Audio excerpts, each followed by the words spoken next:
Hello and welcome, everyone. My name is Chad Dontremont.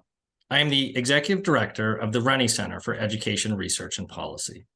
Our mission is to ensure that education decision-making is based on deep knowledge and evidence of effective policymaking and practice, with a primary focus in Massachusetts. As part of this work, each year we examine the condition of education in our Commonwealth. We seek to raise up and share local successes, confront and combat persistent challenges rooted in system inequities, and present to policymakers and the field actionable strategies that can drive immediate improvements in teaching and learning. This work culminates in January during what we call COE Week, a week-long set of activities designed to center conversation and spur action on the most pressing issues of the day or year. Activities include a data dashboard tracking close to 24 indicators measuring student learning and progress from birth into adulthood, an action guide highlighting exemplary schools, organizations, and programs from around the state that point the way forward for our education system, and public discussion with state leaders, such as the Massachusetts Secretary of Education, to help set priorities for the coming year. You can find more about this work at renniecenter.org. This year is special for us. It marks the 10th anniversary of the Condition of Education in the Commonwealth Project, over the course of which we have examined dozens of programs and communities on issues ranging from early childhood to early college and beyond. This vast library provides an opportunity to reflect on some of the most promising strategies from across the state for improving student outcomes. And some of the ways their examples challenge us to rethink approaches to education that simply don't seem to be working for all students. How do we rethink people?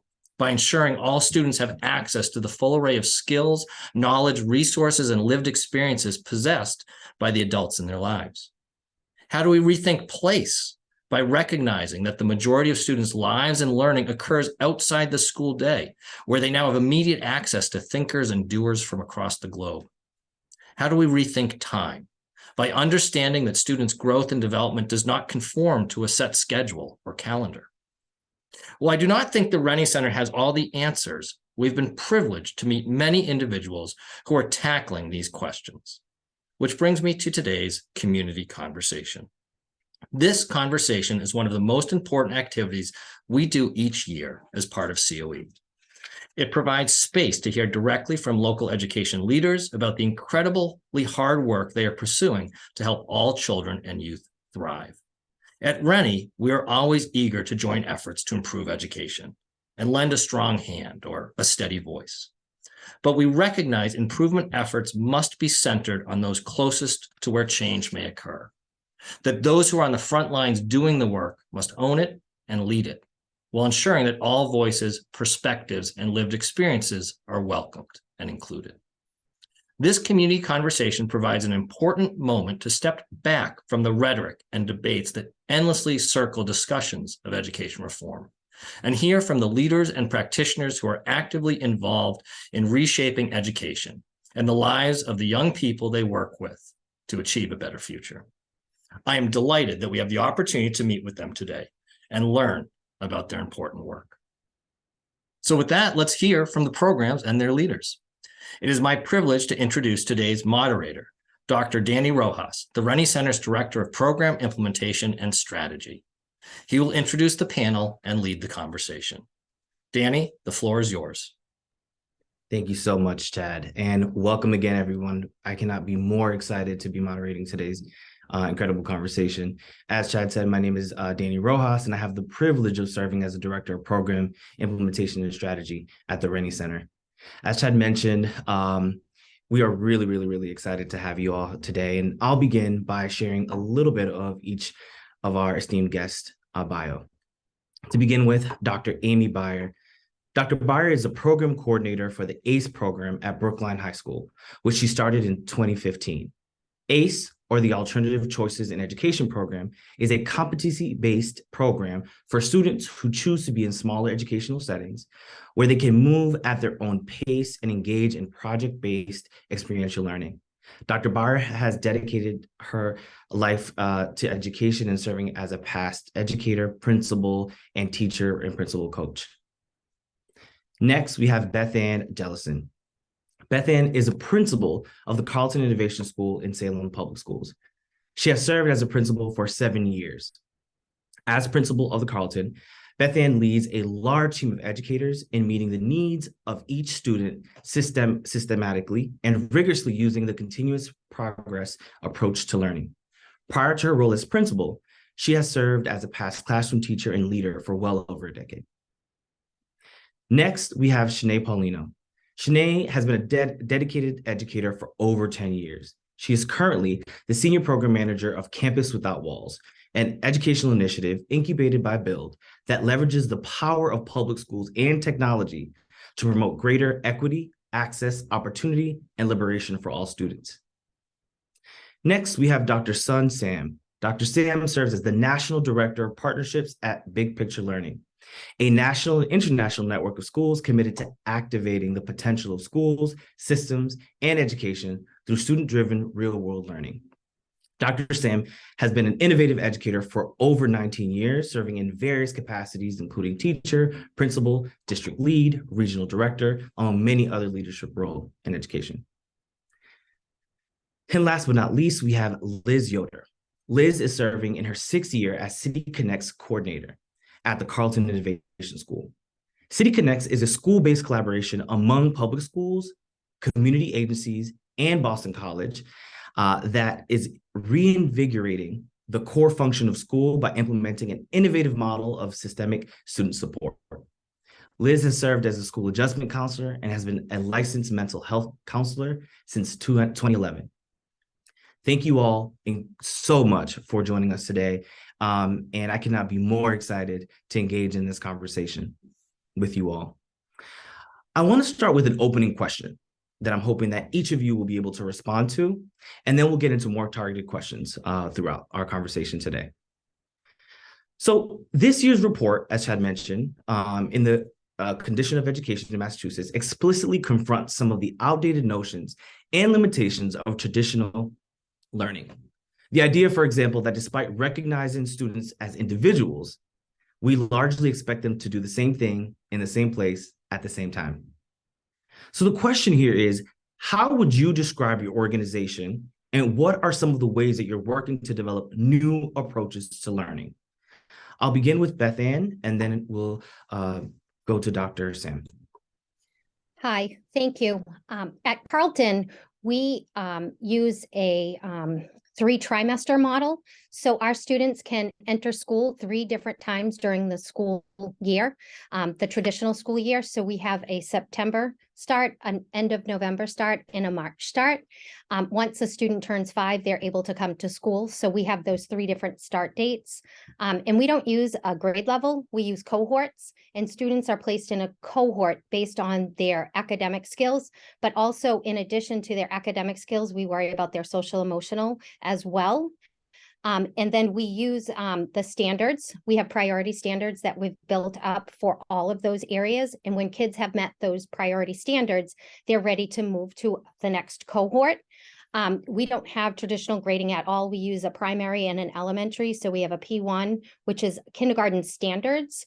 We have a P2, which is a 1st and 2nd grade standard, an E1, which is 3rd grade standard, and an E2, which is 4th and 5th grade standards.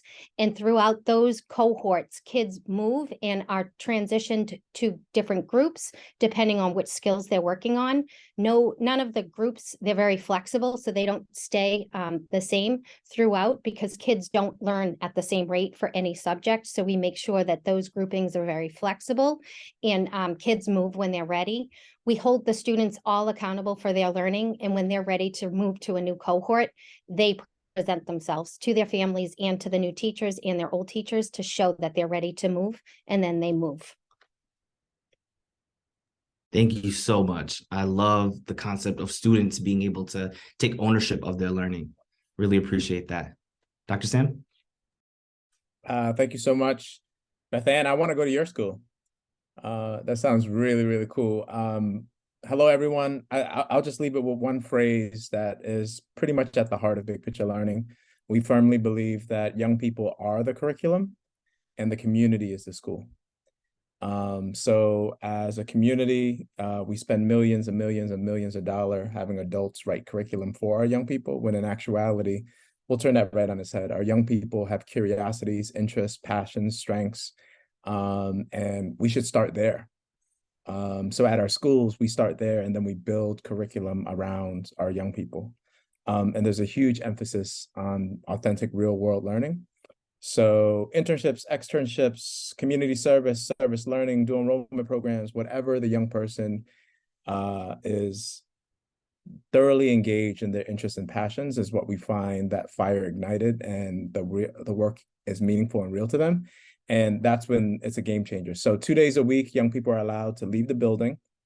They pair up with a professional in an industry that they're interested in, and they're working on real work, solving real world problems. So we're not anchored by seat time. So that allows us to really build a competency-based framework that allows us to center all of our work and our design on the young people. So time really isn't a concern for us in our design. It's the quality of learning that's really at the heart of what we're striving for. So Thank you, Dr. Sam. The community is the school, and the student in their lives are the curriculum. That is Yes, sir. extremely powerful. Yes, sir. Thank you. Thank you for sharing that. Dr. Amy Beyer and Liz Yoder.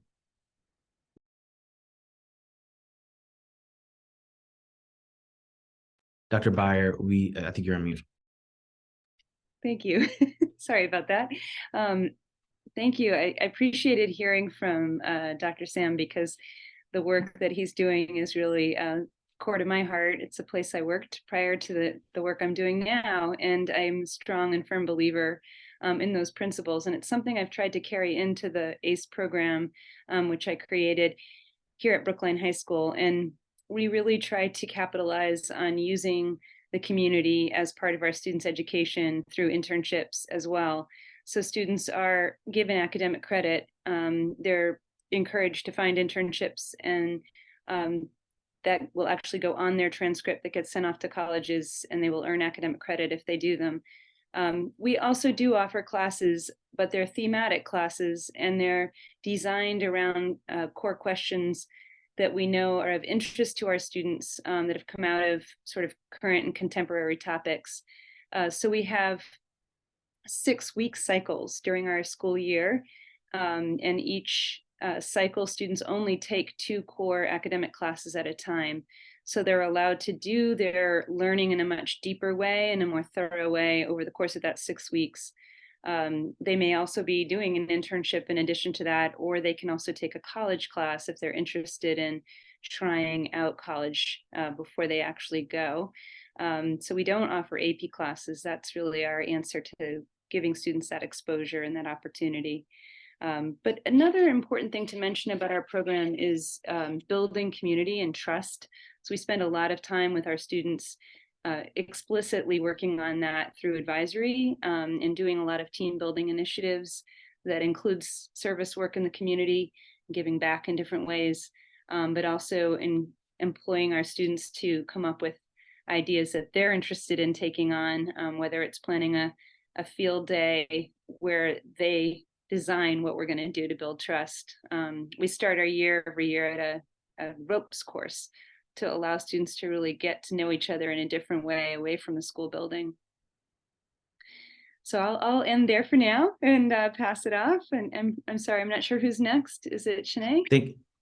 Thank you, Dr. Beyer. Actually, and just one thing I wanted to highlight, the building community and trust. I think we take for granted how important the psychological safety of our students are in order for them to actually learn, right? So I truly appreciate the work that you're doing. And I would love also to hear from Liz just around the City Connects program. Sure, thank you. Thanks for having me. So City Connects model has been incorporated into all of the K-8 schools here in Salem. But as we mentioned earlier, I've been at Carlton since City Connects began in Salem, so I can speak to what we do here at Carlton specifically. Utilizing the City Connects model, every fall, I meet with every single teacher in the school to conduct what's known as a whole class review. And at which time we review every single student based on 4 domains. So academic domain, social, emotional, behavioral, health, and family. And we assess each student across each of these domains and identify both strengths and need areas. To really determine, okay, how can we capitalize on student strengths and then apply those strengths to their learning and their academic success here at Carlton. And then also identifying those need areas, which can then be addressed via, say, academic intervention or a social emotional support group if the student is in need of social skill support, or, you know, learning how to utilize and acquire coping strategies for anxiety, for example. During the whole class review, the teachers and I ultimately will what we call tiering a student. So we really identify a tier or a number for every one of these students as well, with the hope being that when students are re-tiered at the end of the school year, we'll have seen some growth from that initial tiering assessment. Because after the whole class reviews are finished, we have come up with a student support plan for every single student in each of our schools to really target those need areas, as I mentioned earlier, with the hope of course, being that student's needs have been met and hopefully minimized throughout the course of the school year. I would say, just in addition to the City Connects approach, one thing we've also done specifically at Carlton is incorporate common planning time for SEL for all of our teachers across grade levels. We're a K-5 school, such that myself and our adjustment counselor will meet with each of the teachers once a week and really talk about, okay, what are the competencies that we're noticing across the board that students may need a little bit of extra support around, and then we design our lessons around those competencies, and teachers will then teach these lessons and these competencies to students every morning during morning meeting. And then we have an established SEL block once a week in classrooms as well, so that the students then have an opportunity to practice the skills that they're learning throughout the week. Thank you so much, Liz. I love the individualized student support plans. And I think what I'm hearing across as a through line is just the intentionality with which you all are centering the student. And that's so critical in the experience. Shanae, I would love to hear from you also on this opening question. Sure. Hi, everyone. Happy to be here. Thank you for having me. So my program, Campus Without Walls, really started as a way to provide equitable access to education for all students. And I've been hearing people talk about technology, and when Chad, when you gave the introduction at the beginning, you spoke about place, people, place, time, and then I heard technology there. And that's essentially what we're trying to do with our program. So we started back in the summer of 2020, and we started really at the height of the pandemic when everything went remote. So we asked ourselves the question, now that schools are transitioning to remote learning, how can we really leverage technology to provide better resources? And I wouldn't say better, but additional resources to students who need it the most. And so that is currently how our program is set up. And so I'll kind of give you a day in the life of participants in our program so you can kind of get an idea of what that is like.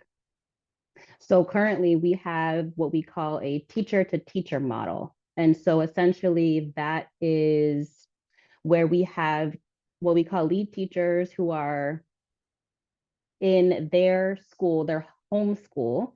And those lead teachers are teaching their regular curriculum to their given students of record at their home school.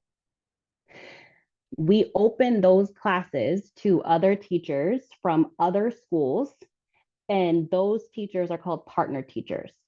Those teachers then use technology via Zoom, whether asynchronously or synchronously, to connect with the lead teachers from the other home school.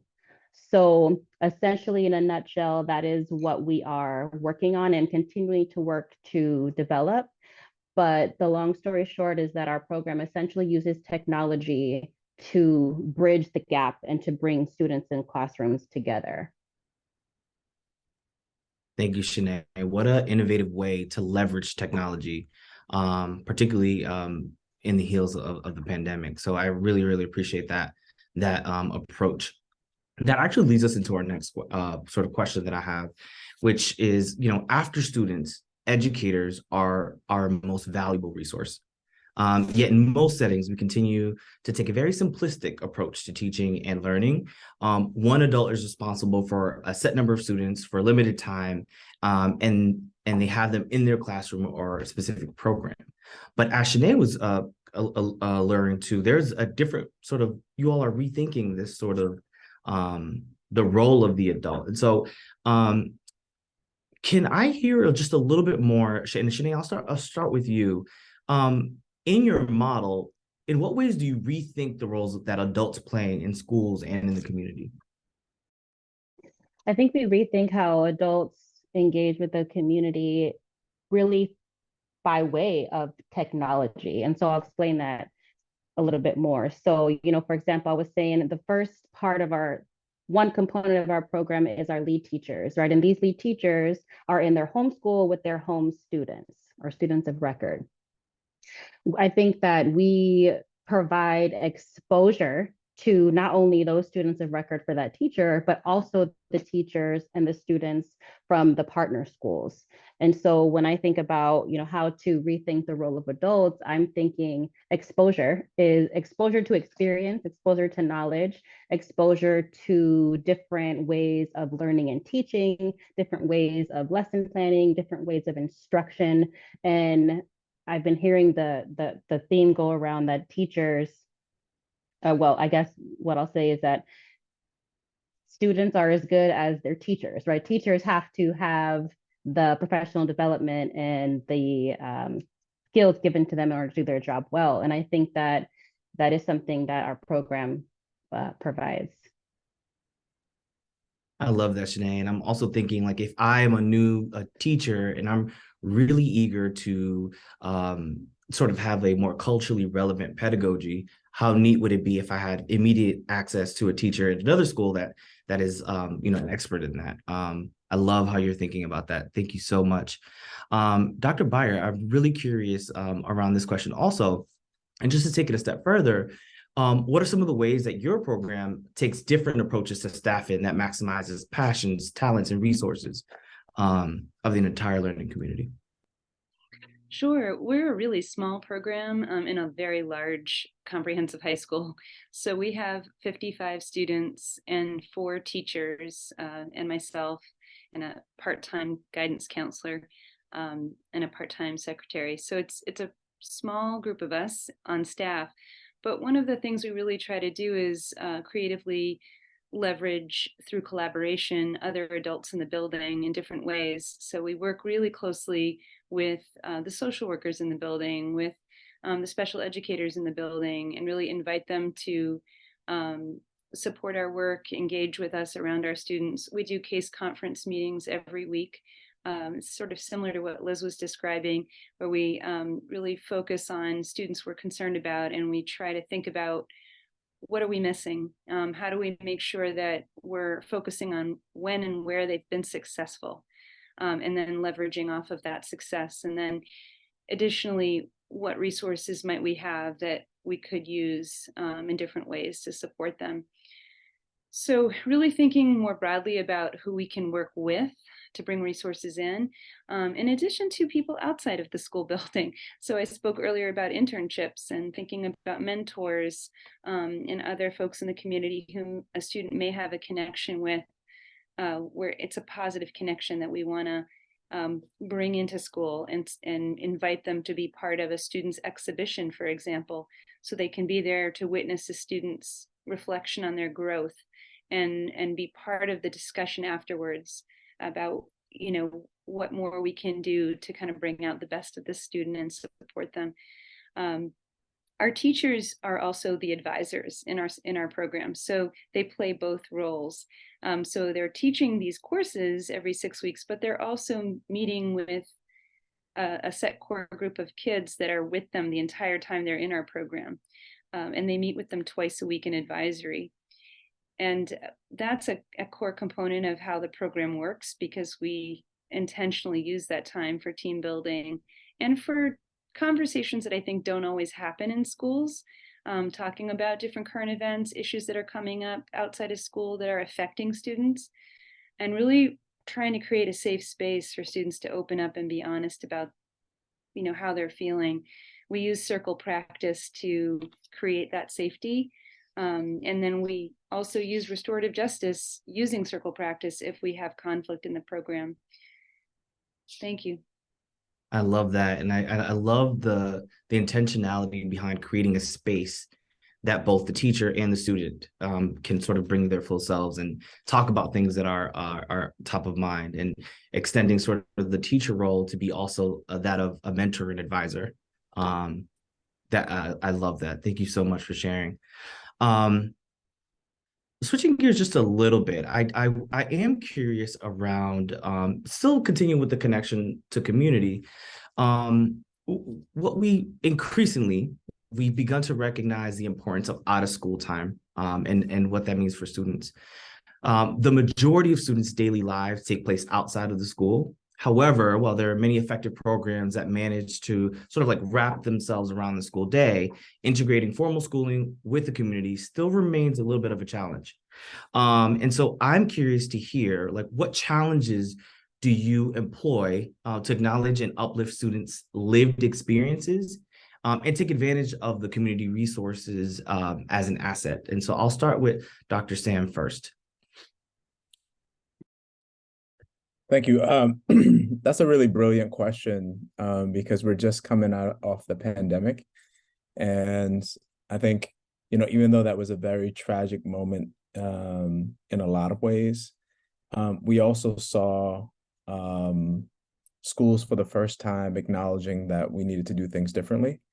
And then we started getting creative, and we started getting really innovative, and we started asking young people, like, what are you interested in? Because we knew the same schedule in the school and online and Zoom, we know that that is not effective practice.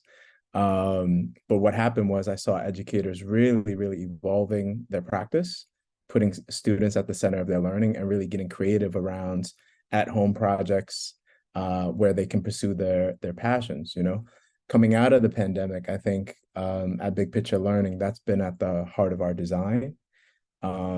So being able to see what young people are interested in and developing structures with ways that we can credit. And that's really like the biggest thing, because in the system that we have right now, the translation of the depth and rigor of our students' learning and how that translates back to credits back in school, that's always been a challenge, no matter what. But if we do acknowledge that young people are learning all the time, everywhere, then we've got to develop systems and ways in which we could develop structures to highlight the things that they're doing and learning and give them credits for it. So, which is why, 2 days we have our students at internships, and that's sort of the in the school model, but we also have another program called Be Unbound, which is not attached to a school at all. And it's really about connecting adults to young people around common interests. So think of it as a hub that is hosted by a Boys and Girls Club. You have local community members that come and sign on and say, hey, these are my passions, these are my interests. You also have young people sign on and say, like, oh, wow, that's interesting. I'd love to learn more about that. And they authentically connect around a passion or interest, and they learn together.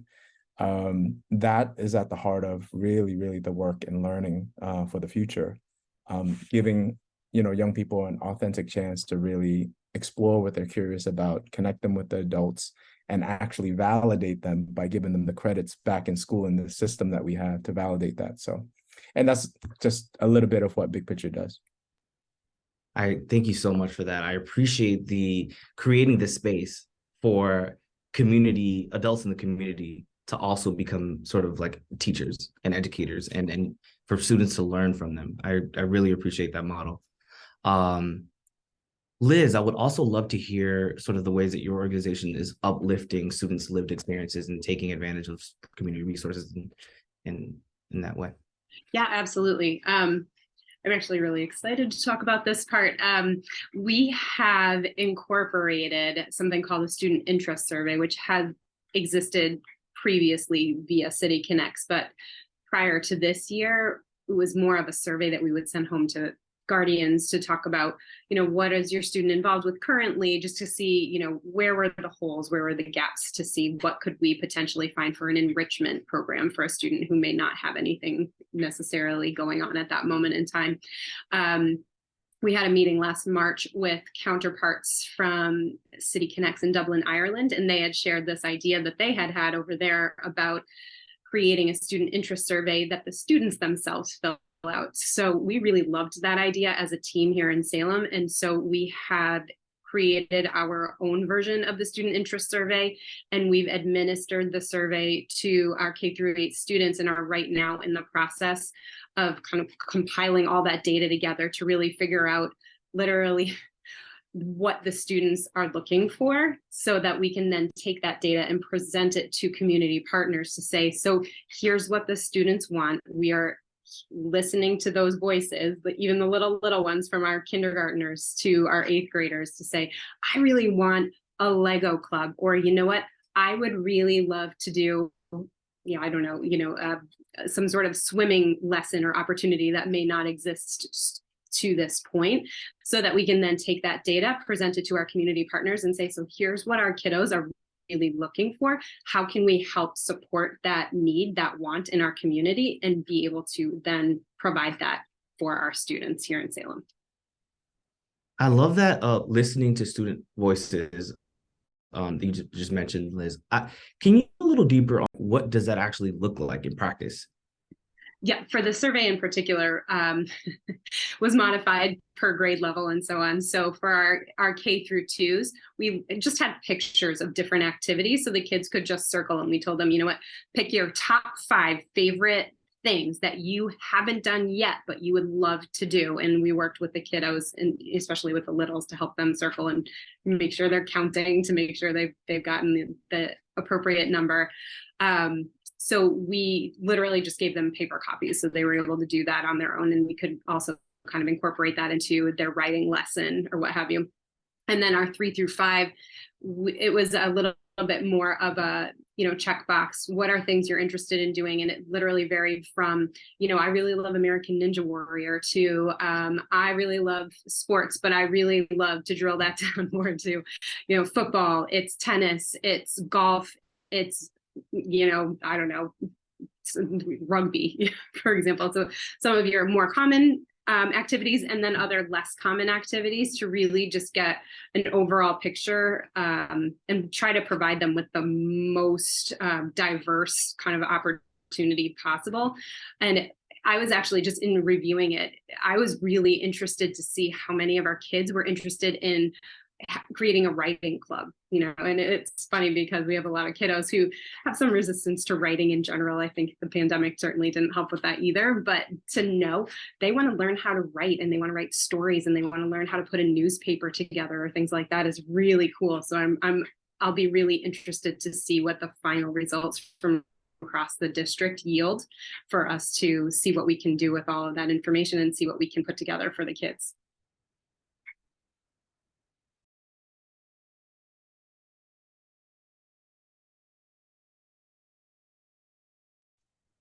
Thank you so much. I really, really appreciate that. Beth Ann, I would love also for you to share a little bit, given with the ACE program, how you uplift students' lived experiences and take advantage of the.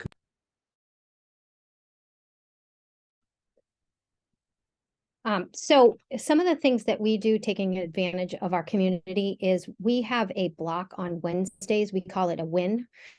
It's what the kids need, so what I need at this time.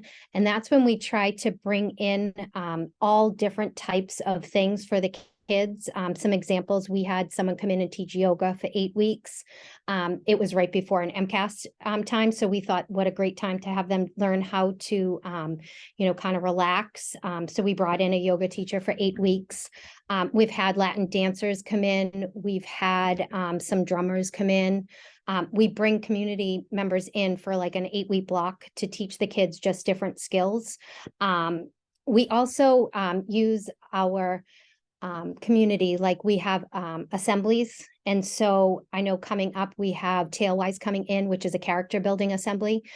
So they'll be in and they'll be doing 2 different assemblies for our kids to make sure that we are, bringing other things into our school. We have an actual person who has a hairdressing studio right near our school, and she wasn't able to get a college degree. And so one of our teachers had been talking to her, and we asked her to come in and talk to our kids a couple of years ago during the pandemic through Zoom. And the kids absolutely loved the fact that she wasn't able to go to college because of financial reasons, but she has still made such an impact. And she's got this fabulous hair studio right down the street from us. And she was able to build this business up, and the kids really loved it. So she is actually coming back in to talk to our new set of students that she had never talked to before. So our E2 students will be talking to her about that. We just had Jarrett Lerner, who's an author. He writes books, but it's more picture based. So he came in and actually talked to our kids and showed them how you can go about writing a story. So that's kind of the things that we try to do for the students here, to bring in outside community members. Thank you, Beth Ann. I really, really appreciate that approach. And what a phenomenal experience for students to see and hear from folks in the community. Thank you so much. I want to talk a little bit about technology. We were talking about sort of the heels of the pandemic and the opportunities, that provided for as horrific as an experience it was. I do want to talk a little bit about, so it seems like there has been a push to get back to in-person learning, given the difficulties with remote learning during the pandemic, right? This is very understandable. However, it looks like the fact that education appears to be increasingly falling behind other industries, particularly as it pertains to technology. So I guess the big question here is, how does your school or program leverage technology to provide the new opportunities in their learning? And I want to start with Amy, and then I also want to hear from Shanae on this one, please. Sure. All of our students have access to a Chromebook at school that stays at school. And that is, primarily their tool for doing their schoolwork, in addition to some things that require them to write with pen and paper. But we've really tried to just use technology in a broader way in service to learning, and thinking about how can we equip students with tools that allow them to understand things more deeply. So for example, this year we started a new course that's a statistics course, and it's called Data Analysis and Social Justice.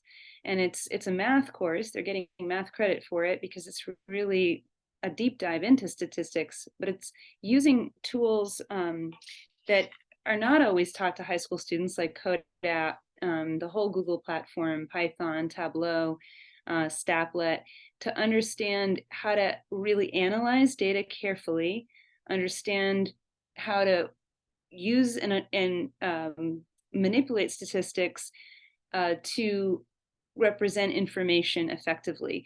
So they're both analyzing actual data that's out there on different social justice issues and trying to understand how this data is being presented, and really break it down so that they can understand how to use those tools themselves if they would want to represent an issue effectively through data.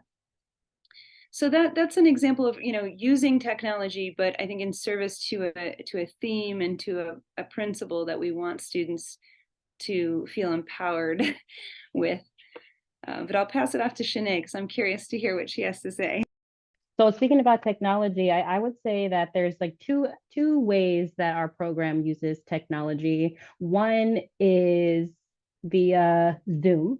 So I will say the foundation of our program uses Zoom, and that happens in asynchronous or synchronous ways. So students and teachers taking classes from outside schools, they will use Zoom to zoom in to the lead teacher's home school. I would even extend that. I would even say that technology, the way that technology is embedded in our program is extended far beyond that by way of how our individual teachers are using technology in their classes. So our program provides Zoom as the platform for schools and teachers and students to meet and connect. The teachers within our program are using Zoom. However, within their curriculum, lesson plans, activities, they might also be using their own digital education technology. So they might be using Nearpod, they might be using Pair, they might be using Google in various forms. So it's a really awesome exposure to technology because not only are students able to, learn how to navigate the nuances of Zoom, which is becoming a ever consistent resource and thing to know now in our world, but they are also getting access to the digital platform specific to the content that they are learning in their classes. And I will stop there. Thank you so much, Shanae. Appreciate you. Really, really innovative things happening at Campus Without Walls. I appreciate that. One of the next questions that I had really was around sort of this concept of time. So, and we talked a little bit about that earlier. So we know that we're all tremendously busy, but too often it seems like we take school schedules and calendars, as well as things like grades, as a given, right? If learning can only take place at specific points in time, it really does limit the options and flexibility that we have in order to sort of serve students and support staff. So the question here is, are there creative ways that your organization or schools are deviating from the traditional ways that we expect students to progress through school? And I want to start with Dr. Sam on this one. Would love to hear your perspective on. Wow. I think it's a combination of things. Ultimately, the theme has been central to what I've been talking about. Anchoring and starting our work with student interest, definitely talking about the skills that they need to develop. And it's really a combination of skills that we sort of try to capture all together. So let me give you a clear example. A young person is really interested in, a history of just growing up hungry and growing up in poverty. And this young person has identified that, I don't know what I want to do, but I want to help solve this problem because I don't want another young person going hungry.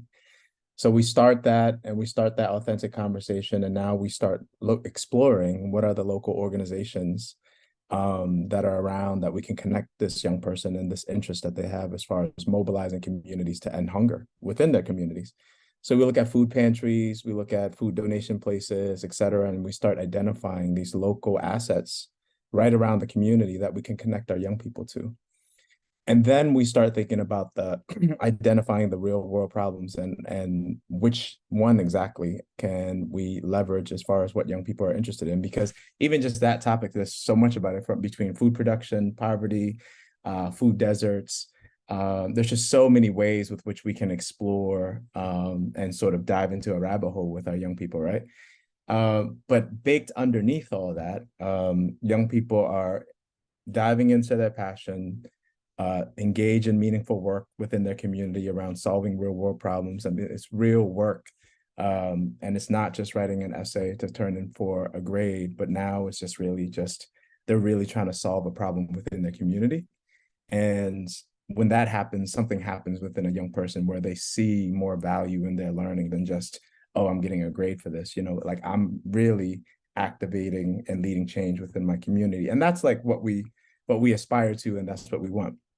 And in the middle of all of that, we're deeply interested in what young people are learning specifically. So that is the academic, that is the industry skills, and that is the social emotional skills that we identify with our young person. And we sort of help co-design it with them so they realize and understand the different skills that they want to dive into. So with regards to time and space, that continuum that I just shared right now, it's really developing structures around that, So if a young person is interested in going out to the community and connecting, we should make space for that, you know?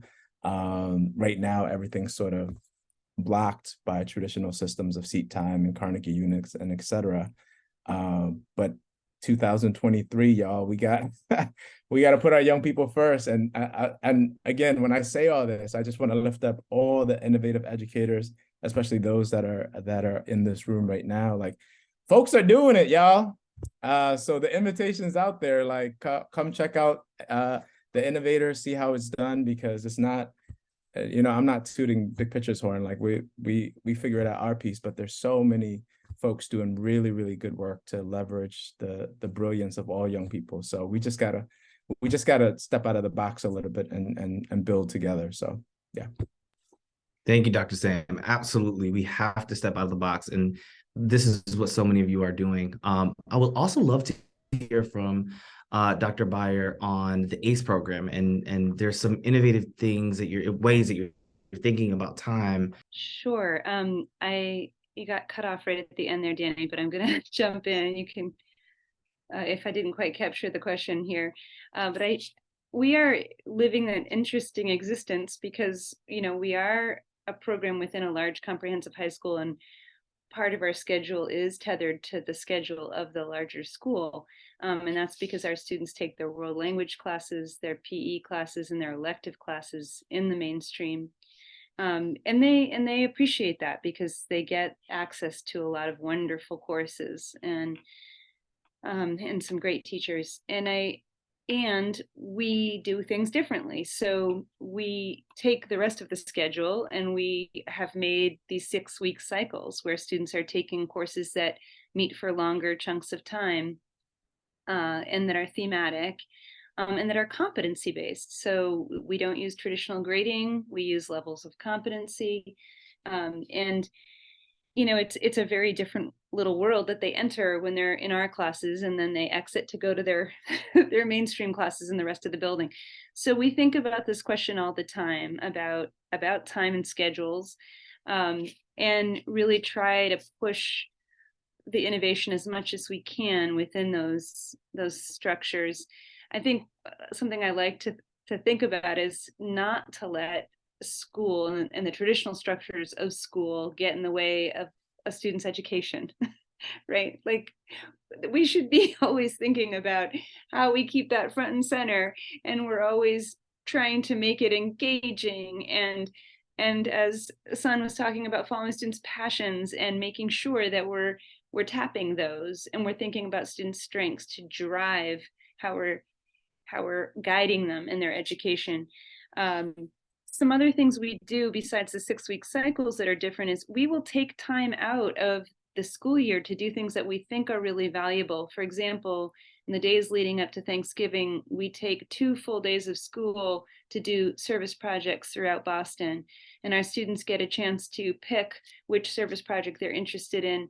And they go out in small groups with a teacher, and they really engage in this full day for 2 days straight in this project. And it gives them exposure to the city, but it also really helps, I think, drive home the point that education is not necessarily in a classroom, and that what they're learning in that service work is just as valuable and important, and we're going to take the time to do that. So I'm excited about all of the different ways that these other programs today are sharing out, you know, just not necessarily living within the confines of a traditional school day. It's great. Love that, Byron. And one thing that you said that really resonated with me was don't let the traditional structures of schooling prevent student learning and success. Really think outside the box as you're engaging in this process. So one thing that I wanted to ask you all to close out our conversation today is, what advice do you have for education leaders and anyone really thinking about reimagining education in school? What is an advice as an innovator in the space? We would love to hear sort of your wisdom on that question. And I want to start with Shanae, and then whoever else wants to join in. I would love to hear your perspective. The first word that comes to mind is resiliency. I think whenever we're trying to make change, we're gonna deal with, pushback and things of that nature. I think resiliency is definitely what needs to happen in order for things to move forward, because we will run into hurdles, we will run into, setbacks.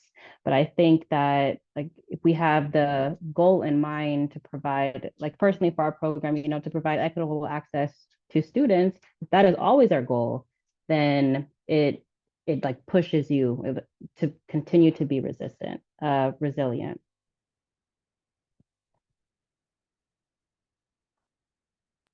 Thank you, Shanae.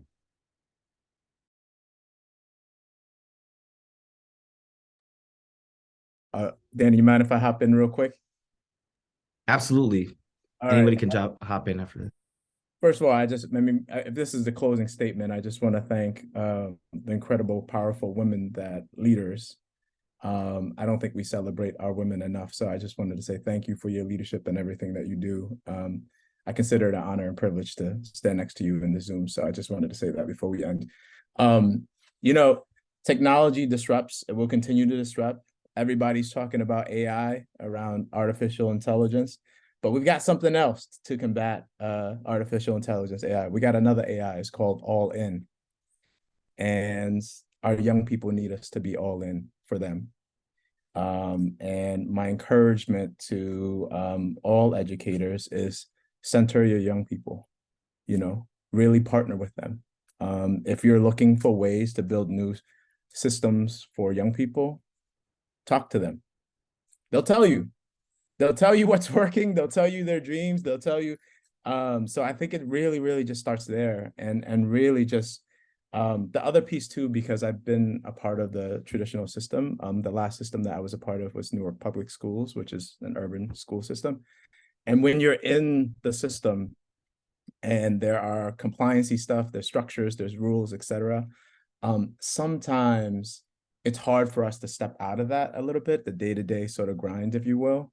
And sometimes people are, I'm just going to say it, are just a little afraid if things have been going a certain way. But really, coming out of that system, what I've realized really is just that it's just a veil put over our eyes a little bit that we do to ourselves, because we're part of the system that's told us, like, this is how it's supposed to, we've always done it this way, so don't question it. It's really a veil, and there are opportunities, and for really, really to lead with the young people. Yeah, it just when there's a will, there's a way. What's that movie? They said, if you build it, you will come. Which the Field of Dreams? Sorry, I might be dating myself a little bit here. I'm gonna throw it out there. But if you build it, they'll come. Similarly, I think a lot of times conviction is everything, and if you build it, it will happen. So, yeah. Thank you, Dr. Sam. I'd love to jump in, and I want to second what Sun said about listening to students. I think our students hold us accountable, right? They're going to let us know if something's working, not working, what they'd rather see happen. They often have a beautiful vision of what they wish was happening if we take the time to listen. And I think listening is key, starting there. The other group of people that I would say we really need to listen to is our families.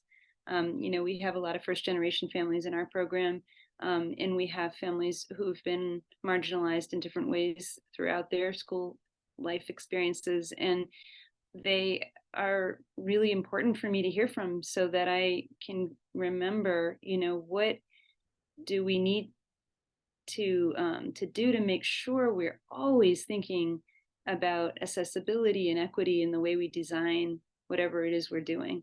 And if that's not front and center, then what are we doing? Then we're just kind of, I think, continuing to support the extreme folks who have political and social capital, who are going to get what they need anyway. So I think we got to make sure that we're taking the time and really asking those questions and listening to those two groups. Yeah, if I could just Thank you, add on Dr. to Bai. that too, I think you guys are all summarizing so beautifully. I think ultimately it's about the partnerships and the stakeholders who are involved in every single child's life, right? So if we're looking at it from a holistic perspective, not just from, you know, the academic lens, but the social emotional lens, the health lens, the family lens, but also who else is involved, you know, who in the community, who are the stakeholders in the community, in the family, you know, whoever has some sort of ownership and participation in this child's life should really be part of that conversation.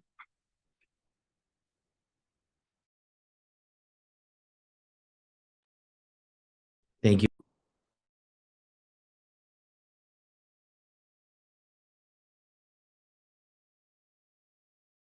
All right. Well, thank you, everyone. I'm going to jump in. Dan, you might be freezing a little bit again, so I was going to sort of transition us. Want to say a couple things in closing. One, want to thank Danny for his support and grace and calm as our moderator. Not easy to deal with internet that's coming through 100-year-old buildings in Boston, so appreciate that very much. Want to thank all of our panelists, and we will do everything we can to get your great work out there as we promote COE, but hearing your perspective, your experiences, the lessons you've learned, and honestly, your honesty and candor about the work you're doing has been extremely valuable. It's what we hope to do, is sort of elevate these lessons so we can all learn. So thank you so much for your time. Want to pull out a couple quick thoughts. One is, really want to appreciate that, yes, the last few years have been incredibly difficult, but as Dr. Sam pointed out, there's also been these moments in communities, in schools, where we've seen what's possible. We've seen that things can be different, and that's an opportunity to capitalize on. Two is that if we're doing this work, we have to be able to grow. We have to be able to evolve. I really appreciated Liz's story about how the tools that you've used through City Connects, you found new, more effective purposes for. I mean, today is an apt metaphor. As we're learning to communicate in this way, is it perfect? No. Are we having technology glitches? Yes, but should it stand in the way of preventing us from talking to each other and learning from each other? Absolutely not. And that's sort of what we want to capture. We need to be willing to try things and get it wrong in order to figure out how to move forward. And then the final thing is, I just want to point out, and Dr. Sam, I'm back to you, but it was probably the quote of the day, just sort of, people are doing it.